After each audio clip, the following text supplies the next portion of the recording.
بسم اللہ الرحمن الرحیم۔ باب نمبر 4، اللہ کی کتابوں پر ایمان۔ اللہ تعالیٰ نے اپنے بندوں کی ہدایت کے لیے مختلف آسمانی کتابیں نازل فرمائیں۔ ان پر ایمان رکھنا ہر مسلمان پر فرض ہے۔ کتابوں پر ایمان کا مطلب کیا ہے؟ کتابوں پر ایمان لانے کا مطلب یہ ہے کہ ہم یقین رکھیں کہ اللہ تعالیٰ نے ہدایت کے لیے کچھ کتابیں اور صحیفے نازل فرمائے۔ یہ کتابیں اللہ کا کلام ہے اور ہر دور کے نبی پر حسب حال نازل کی گئی۔ آخری اور مکمل کتاب قرآن مجید ہے جو قیامت تک کے لیے ہدایت ہے۔ اہل سنت والجماعت کا عقیدہ: اللہ نے بہت سے صحیفے اور 4 بڑی کتابیں نازل فرمائیں۔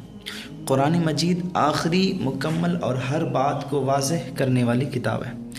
پچھلی کتابیں وقت کے ساتھ تحریف کا شکار ہوئے، یعنی بدل دی گئی، لیکن قرآن محفوظ ہے۔ اللہ کا کلام مخلوق نہیں بلکہ اس کی صفت ہے۔ ہم ان کتابوں کا احترام کرتے ہیں جن کا اللہ نے ذکر فرمایا، مگر عمل صرف قرآن و سنت پر کرتے ہیں۔ 4 بڑی آسمانی کتابیں آپ نے بھی یاد رکھنا ہے۔ کس پر نازل ہوئی؟ نام: حضرت موسیٰ علیہ السلام پر تورات نازل ہوئی، حضرت داؤد علیہ السلام پر زبور، حضرت عیسیٰ علیہ السلام پر انجیل، حضرت محمد مصطفیٰ صلی اللہ علیہ وسلم پر قرآن مجید۔ قرآن پاک کی اہمیت: قرآن اللہ کا آخری پیغام ہے۔ قرآن ہر زمانے کے لیے ہے۔ قرآن میں ہر چیز کی رہنمائی ہے۔ قرآن کو پڑھنا، سمجھنا اور عمل کرنا لازم ہے۔ قرآن کا ایک حرف پڑھنے پر 10 نیکیاں ملتی ہیں۔ قرآن و حدیث سے دلیل: بسم اللہ الرحمن الرحیم۔ نزل علیک الکتاب بالحق مصدقا لما بین یدیہ۔ ترجمہ کیا ہے؟ اللہ نے تم پر کتاب نازل کی جو سچائی کے ساتھ ہے اور پچھلی کتابوں کی تصدیق کرنے والی ہے۔ سورہ آل عمران۔ حدیث میں فرمائے گا تم میں سب سے بہتر وہ ہے جو قرآن سیکھے اور سکھائے۔ صحیح بخاری کی حدیث۔ عملی باتیں: اب ہم نے کرنا کیا ہے؟ روزانہ قرآن کی تلاوت کریں، قرآن کو سمجھ کر پڑھیں، بچوں کو قرآن کا ادب اور محبت سکھائیں، قرآن کی باتوں پر عمل کریں، دینی کتابوں کو عزت سے رکھیں، ان پر چیزیں نہ رکھیں۔ خلاصہ یہ ہے کہ کتابوں پر ایمان ہمیں اللہ کے پیغام سے جوڑتا ہے۔ قرآن وہ نور ہے جس سے دل روشن ہوتے ہیں۔ جو اس پر عمل کرے گا دنیا و آخرت میں کامیاب ہو جائے گا انشاءاللہ۔ باب نمبر 5، اللہ کے رسولوں پر ایمان۔ رسولوں پر ایمان رکھنا ایمان کا ایک اہم حصہ ہے۔ اللہ تعالیٰ نے ہر قوم کی طرف رسول بھیجے تاکہ وہ انہیں حق کا راستہ دکھائے۔ رسولوں پر ایمان کا کیا مطلب ہے؟ رسولوں پر ایمان لانے کا مطلب یہ ہے کہ ہم یقین رکھیں کہ اللہ تعالیٰ نے اپنے بندوں کی ہدایت کے لیے ہزاروں انبیاء و رسول بھیجے۔ ان میں سب سے آخری اور سب سے افضل حضرت محمد صلی اللہ علیہ وسلم ہے۔ ہم ان سب کو سچا مانیں اور ان کا ادب کریں۔ اہل سنت والجماعت کا عقیدہ کیا ہے؟ تمام انبیاء و رسول معصوم ہوتے ہیں، گناہوں سے پاک ہوتے ہیں۔ انبیاء کرام علیہم السلام اللہ کے برگزیدہ بندے ہوتے ہیں۔ سب سے پہلا نبی حضرت آدم علیہ السلام اور آخری نبی حضرت محمد مصطفیٰ صلی اللہ علیہ وسلم۔ حضرت محمد مصطفیٰ صلی اللہ علیہ وسلم کے بعد کوئی نبی نہیں آئے گا، آپ خاتم النبیین ہیں۔ نبی کا علم اللہ کے عطا سے وسیع ہوتا ہے، وہ اللہ کی اجازت سے غیب کی باتیں بھی جانتے ہیں۔ انبیاء کی حیات بعد الوفات، وصال کے بعد بھی زندہ ہے، یہ بات حق ہے۔ رسول اور نبی میں فرق: نبی و رسول پچھلے نبی کی شریعت پر عمل کرتے ہیں، نیا شریعت لے کر آتے ہیں۔ ہر نبی رسول نہیں ہوتا لیکن سب رسول نبی ہوتے ہیں۔ رسولوں کی تعداد: علماء کے اقوال کے مطابق انبیاء کی تعداد 1,24,000 ہیں، رسولوں کی تعداد 313۔ اللہ ہی بہتر جانتا ہے کتنے بھیجے۔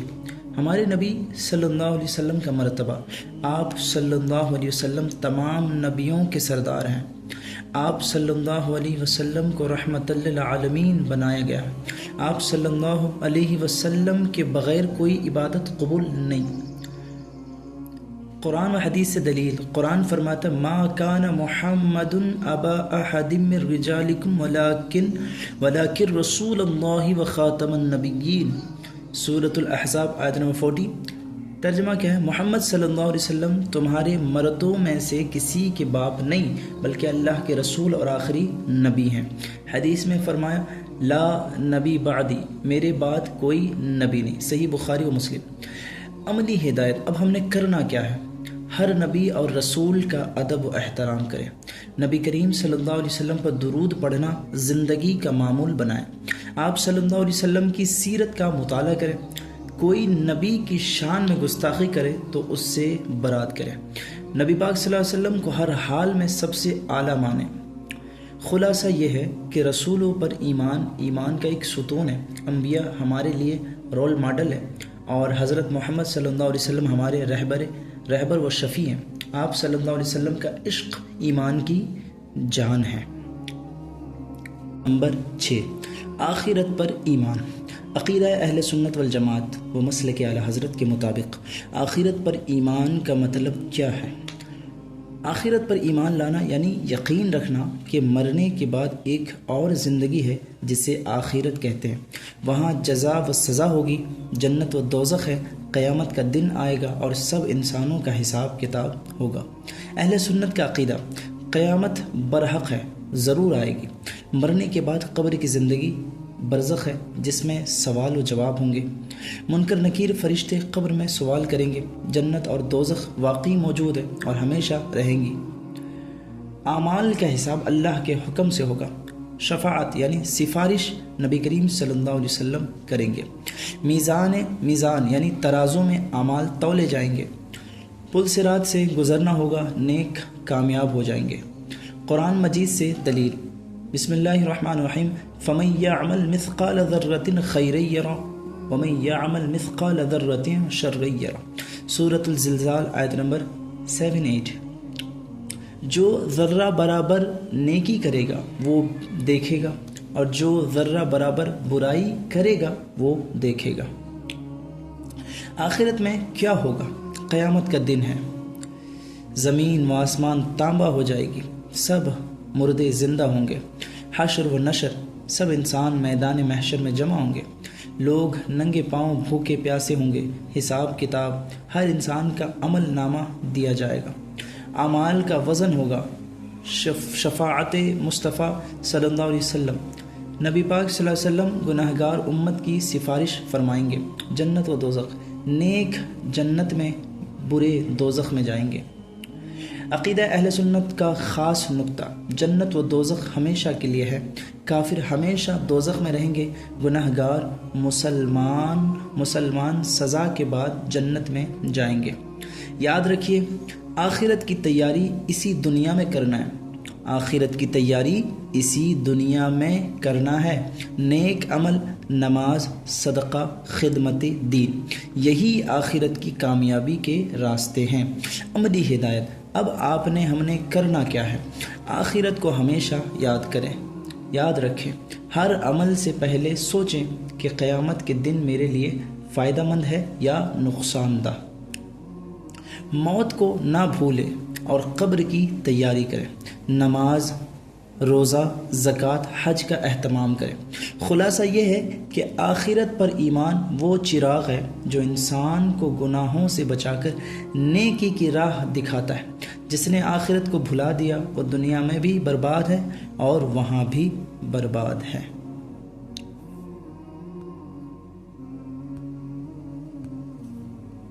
نمبر 7، فرشتوں پر ایمان۔ عقیدہ اہل سنت والجماعت اور مسلک اعلیٰ حضرت کے مطابق فرشتوں پر ایمان کا مطلب کیا ہے؟ ایمان بالملائکہ یعنی اللہ تعالیٰ کے نورانی بندوں یعنی فرشتوں کے وجود پر دل سے یقین رکھنا جنہیں اللہ نے مخصوص کاموں کے لیے پیدا فرمایا ہے۔ اہل سنت کا عقیدہ، فرشتے اللہ کے معصوم بندے ہیں، نافرمانی نہیں کرتے، نہ مرد ہیں نہ عورت، بلکہ اللہ کے نور سے پیدا کیے گئے، کھاتے نہیں، پیتے نہیں، سوتے نہیں، مسلسل عبادت کرتے ہیں، ان کی تعداد بہت زیادہ ہے، صرف مشہور فرشتے ہمیں معلوم ہیں۔ ہر انسان کے ساتھ 2 فرشتے کرامن کاتبین لگائے گئے ہیں جو اس کے اعمال لکھتے ہیں۔ وہ انسانوں کی شکل میں بھی آ سکتے ہیں، جیسے حضرت جبرائیل علیہ السلام کئی بار صحابہ کرام کے سامنے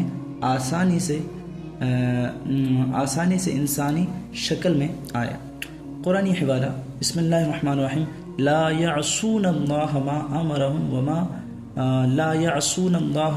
امرهم ويفعلون ما یؤمرون، یعنی وہ اللہ کے حکم کی نافرمانی نہیں کرتے اور وہی کرتے ہیں جس کا حکم دیا جاتا ہے۔ مشہور فرشتے اور ان کے کام: وہی پہنچانا حضرت جبرائیل علیہ السلام، بارش رزق کی تقسیم حضرت میکائیل علیہ السلام، سور پھونکنا قیامت کے دن حضرت اسرافیل علیہ السلام، روح قبض کرنا ملک الموت حضرت عزرائیل علیہ السلام، قبر میں سوالات کرنا منکر نکیر، جنت کے دروگا رضوان علیہ السلام، دوزخ کے دروگا مالک علیہ السلام، انسانوں کے اعمال لکھنے والے کرامن کاتبین۔ فرشتوں پر ایمان اسلام کے بنیادی عقائد میں سے ہیں۔ فرشتے نہایت طاقتور ہیں لیکن اللہ کے حکم کے بغیر کچھ نہیں کرتے۔ ان کا انکار کفر ہے۔ عملی فائدہ دیکھیں، اعمال کی نگرانی کا احساس پیدا ہوتا ہے، انسان گناہوں سے بچنے لگتا ہے کیونکہ اسے یقین ہوتا ہے کہ 2 فرشتے ہر وقت اس کا حساب لکھ رہے ہیں۔ عبادت میں دل لگتا ہے کہ جیسے فرشتے اللہ کی عبادت کر رہے ہیں۔ خلاصہ یہ ہے کہ فرشتے اللہ کی مرضی سے کام کرنے والے نوری بندے ہیں جو مسلسل عبادت کرتے ہیں اور ہمارے ہر عمل کو لکھ رہے ہیں۔ ایمان والے کو یقین ہوتا ہے کہ فرشتے موجود ہیں، دیکھتے ہیں اور اللہ کے حکم سے چلتے ہیں۔ 8. تقدیر پر ایمان اہل سنت والجماعت اور مسلک اعلیٰ حضرت کے مطابق۔ تقدیر پر ایمان کا مطلب کیا ہے؟ اللہ تعالیٰ نے جو کچھ کائنات میں ہونا ہے پہلے سے جان لیا، لکھ دیا اور اس کا فیصلہ فرما دیا، اسی کو تقدیر کہتے ہیں۔ اس پر دل سے یقین رکھنا ایمان کی شرط ہے۔ اہل سنت کا عقیدہ ہر چیز اللہ کے علم میں پہلے سے موجود ہے۔ اللہ تعالیٰ ہی خالق افعال ہے، یعنی انسان جو عمل کرتا ہے اللہ کے پیدا کرنے سے کرتا ہے۔ انسان کو اختیار دیا گیا ہے اسے، اسی لیے وہ اچھے یا برے کام پر ثواب یا عذاب پاتا ہے۔ نہ کوئی چیز اچانک ہوتی ہے نہ اتفاق سے، ہر چیز اللہ کی طرف سے ہے۔ قرآنی حوالہ اِنَّا كُلُّ شَيْءٍ خَلَقْنَاهُ بِقَدْرٍ سورۃ القمر آیت نمبر 49۔ یقیناً ہم نے ہر چیز کو ایک اندازے یعنی تقدیر سے پیدا فرمایا۔ تقدیر اور اختیار کا فرق۔ اہل سنت کا عقیدہ پہلو دیکھ لیں۔ اللہ ہر چیز کو جانتا ہے، ماضی، حال اور مستقبل، سارا کچھ۔ انسان خود عمل کرتا ہے، اس کا انسان کا عمل ذمہ داری ہے۔ عمل کو اللہ پیدا فرماتا ہے۔ پیدا کرنا اختیار ہونے کی وجہ سے انسان کو بدلہ، جزا و سزا دیا جاتا ہے۔ گمراہ فرقوں کی غلط فہمیاں کہتے ہیں انسان مجبور ہے، جو غلط ہے۔ قدریہ کہتے ہیں انسان خود خالق ہے، یہ بھی باطل ہے۔ اہل سنت کا راستہ بیچ کا ہے، یعنی اللہ خالق ہے، بندہ فاعل بالاختیار ہے۔ تقدیر پر ایمان کے فائدے دیکھ لیں۔ غم و پریشانی میں صبر آتا ہے کہ سب اللہ کی طرف سے ہے۔ تکبر اور گھمنڈ سے بچاؤ ہوتا ہے کیونکہ کامیابی اللہ کی توفیق سے ہوتی ہے۔ دل میں سکون اور تسلیم پیدا ہوتا ہے۔ اہم بات، ایمان والے کو یہ عقیدہ رکھنا ضروری ہے کہ جو ہوا وہ اللہ کے علم و حکم سے ہوا۔ انسان کو نیکی کا حکم دیا گیا ہے اور برائی سے روکا گیا ہے، اسی پر اس کا امتحان ہے۔ خلاصہ یہ ہے کہ تقدیر پر ایمان وہ عقیدہ ہے جو انسان کو اللہ پر بھروسہ، صبر، عاجزی اور تسلیم سکھاتا ہے۔ اسی سے دل کو سکون اور عمل میں یقین آتا ہے۔ یہ ٹاپک اگر آپ کو سمجھ میں نہیں آیا ہے تو مجھے کمنٹ میں ضرور بتائیں، اس کو اور بہتر انداز میں سمجھانے کی کوشش کریں گے۔ نمبر 9، اہل بیت اطہار سے عقیدت۔ اہل بیت اطہار سے مراد وہ پاکیزہ اور مقدس ہستیاں ہیں جو رسول اکرم صلی اللہ علیہ وسلم کے گھرانے سے تعلق رکھتی ہیں، جیسے حضرت فاطمہ الزہرا رضی اللہ تعالی عنہ، حضرت علی المرتضیٰ رضی اللہ تعالی عنہ، حضرت حسن و حضرت حسین رضی اللہ تعالی عنہما اور دیگر قریبی رشتہ دار۔ اہل بیت کی محبت ایمان کا حصہ ہے، اس بات کو کسی نے نہیں بولنا۔ اہل بیت کی محبت ایمان کا حصہ ہے۔ حضرت محمد مصطفیٰ صلی اللہ علیہ وسلم نے ارشاد فرمایا، میں تمہارے درمیان دو چیزیں چھوڑے جا رہا ہوں، اللہ کی کتاب اور میری اہل بیت، اگر تم ان دونوں کو تھامے رکھو گے تو کبھی گمراہ نہ ہوگے۔ مسلم ترمذی کی حدیث ہے۔ اہل بیت سے عقیدت کیوں؟ اللہ تعالیٰ نے اہل بیت کو پاک اور برگزیدہ بنایا۔ رسول اللہ صلی اللہ علیہ وسلم خود ان سے بے حد محبت کرتے تھے۔ اہل سنت والجماعت کا عقیدہ ہے کہ اہل بیت کا احترام فرض عین ہے۔ مسلک اعلیٰ حضرت کا نظریہ، امام احمد رضا خان رحمۃ اللہ علیہ فرماتے ہیں، محبت اہل بیت ایمان کی علامت ہے، جو ان سے بغض رکھے وہ اہل سنت میں سے نہیں۔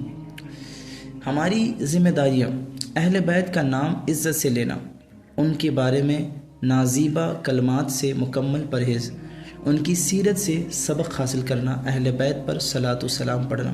خلاصہ یہ ہے کہ اہل بیت اطہار سے محبت رکھنا ہر مسلمان پر واجب ہے۔ ان کی محبت دراصل رسول اللہ صلی اللہ علیہ وسلم کی محبت ہے۔ اہل سنت کا عقیدہ ہے کہ ان کا احترام اور ان کی شان کا تحفظ ایمان کا حصہ ہے۔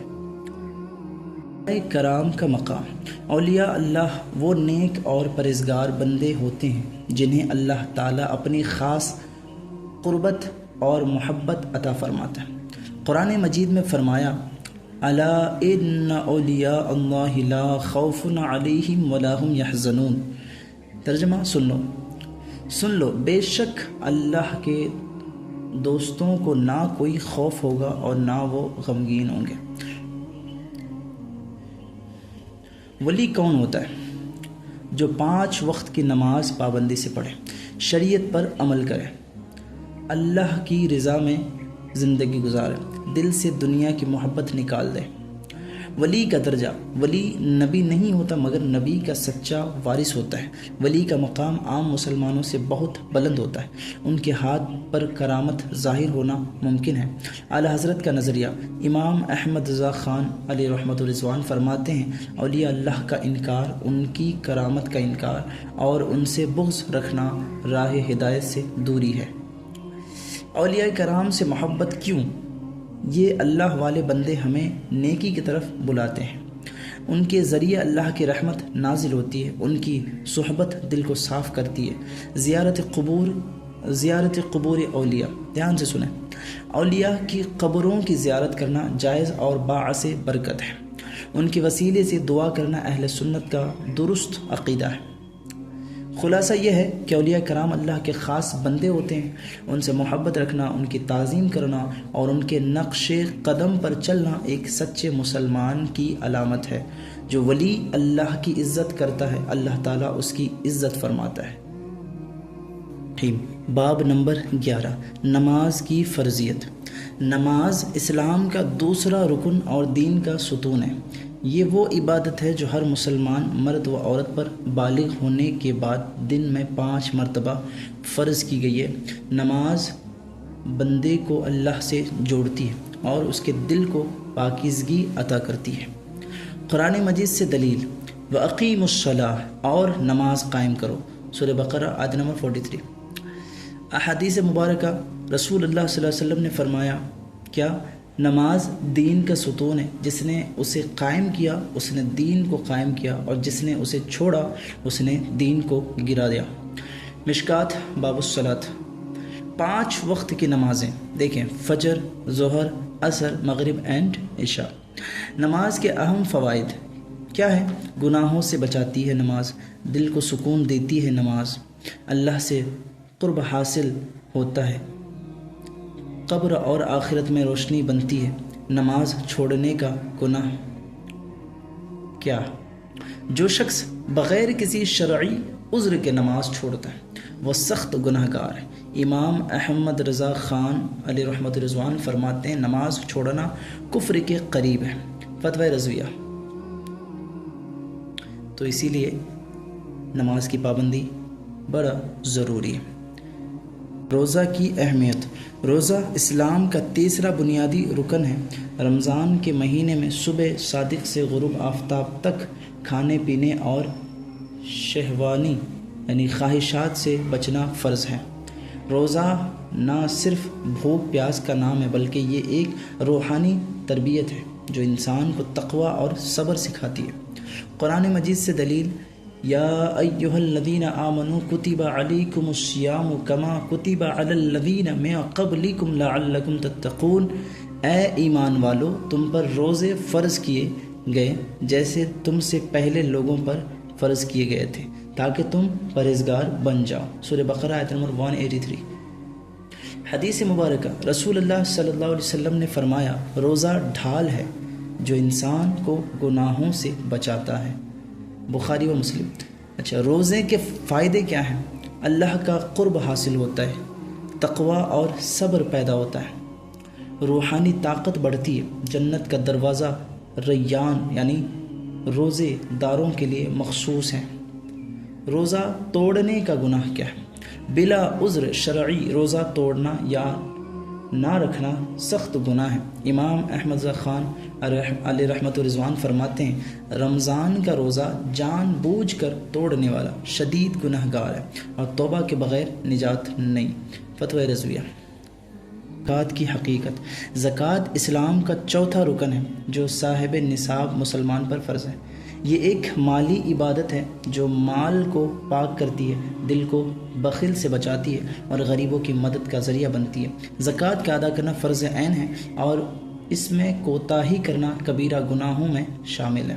قرآن سے دلیل دیکھیں، خذ من اموالہم صدقۃ تطہرہم وتزکیہم بہا، ان کے مالوں میں سے صدقہ یعنی زکوٰۃ لے لیجئے تاکہ آپ ان کو پاک کر دیں اور ان کا تزکیہ کریں۔ حدیث مبارکہ، رسول اللہ صلی اللہ علیہ وسلم نے فرمایا جس شخص کو اللہ نے مال دیا اور اس نے زکوٰۃ ادا نہ کی تو قیامت کے دن اس کا مال زہریلے سانپ کی شکل میں کر دیا جائے گا جو اس کی گردن میں لپیٹے جائیں گے، بخاری شریف۔ زکوٰۃ کے فائدے دیکھ لیتے ہیں۔ دل کی صفائی اور مال کی برکت ہوتی ہے زکوٰۃ دینے سے، غریب و مسکین کا حق ادا ہو جاتا ہے، مال میں اضافہ اور اللہ کی رضا، گناہوں کا کفارہ۔ زکوٰۃ نہ دینے کا نقصان کیا ہوتا ہے؟ مال سے برکت ختم ہو جاتی ہے، سخت عذاب قبر اور قیامت کا خطرہ، غربت اور فتنوں کا پھیلاؤ۔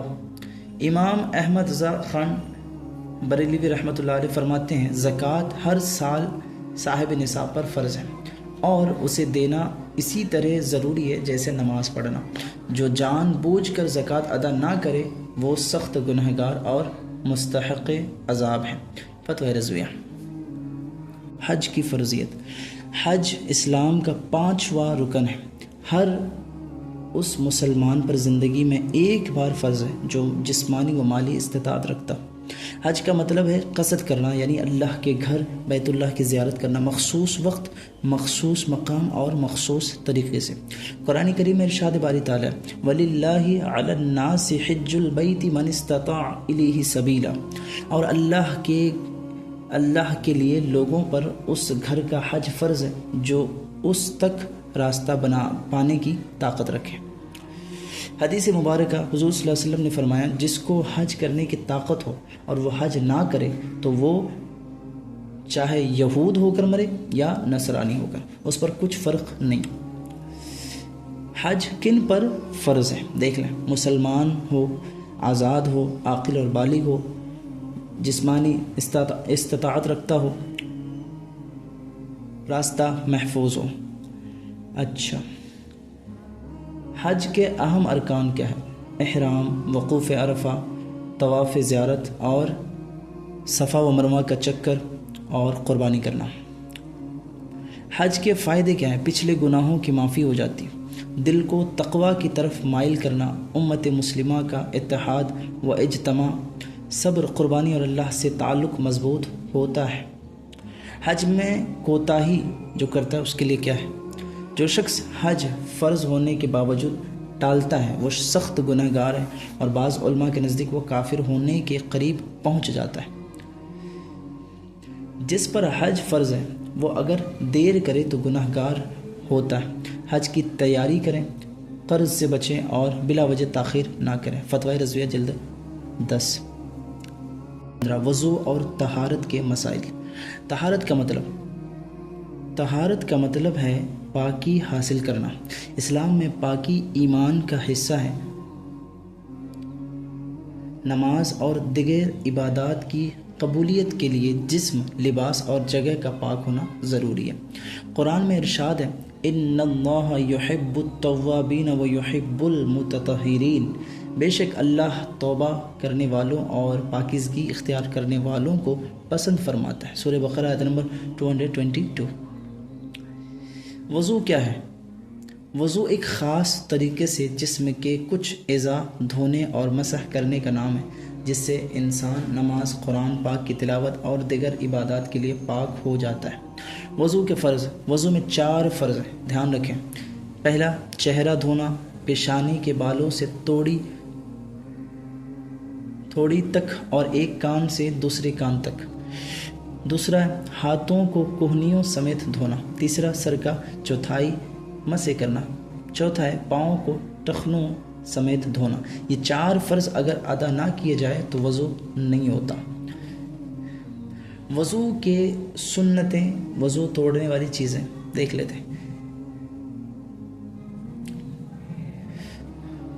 وضو کی سنت ہے نیت کرنا، بسم اللہ پڑھنا، مسواک کرنا، ہاتھوں کو کلائی تک 3 بار دھونا، کلی کرنا، ناک میں پانی ڈالنا، ہر عضو کو 3 بار دھونا، ترتیب کا لحاظ رکھنا، دائنے سے شروع کرنا، تمام اعضاء کو بغیر وقفے کے دھونا، اور وضو توڑنے والی جو چیزیں وہ ہیں پیشاب یا پاخانہ آنا، ہوا کا خارج ہونا، خون یا پیپ کا بہہ نکلنا، قے کا منہ بھر کر آنا، نیند کا غالب آنا جیسے لیٹ کر یا ٹیک لگا کر سو جانا، بے ہوش یا نشہ، ہنسنا نماز میں۔ طہارت کے دیگر مسائل دیکھ لیں۔ پاکی حاصل کرنے کے لیے پانی کا پاک اور پاک کرنے والا ہونا ضروری ہے۔ نجاست حقیقیہ جیسے پیشاب، خون کو جسم یا کپڑے سے زائل کرنا فرض ہے۔ نجاست حکیمیہ جیسے بے وضو ہونا کو وضو یا غسل سے دور کیا جاتا ہے۔ مسلک اعلیٰ حضرت کے مطابق اعلیٰ حضرت امام احمد رضا خان رحمۃ رضوان فرماتے ہیں وضو کا اہتمام لازم ہے، اس کے بغیر نماز و قرآن کی تلاوت جائز نہیں، اور ناپاکی کی حالت میں عبادت گناہ ہے۔ طہارت کی فضیلت دیکھ لیں۔ رسول اللہ صلی اللہ علیہ وسلم نے فرمایا کیا الطہور شطر الایمان، پاکی ایمان کا آدھا حصہ ہے۔ ہر نماز سے پہلے وضو کرنے سے گناہ جھڑتے ہیں جیسے درخت سے پتے جھڑتے ہیں۔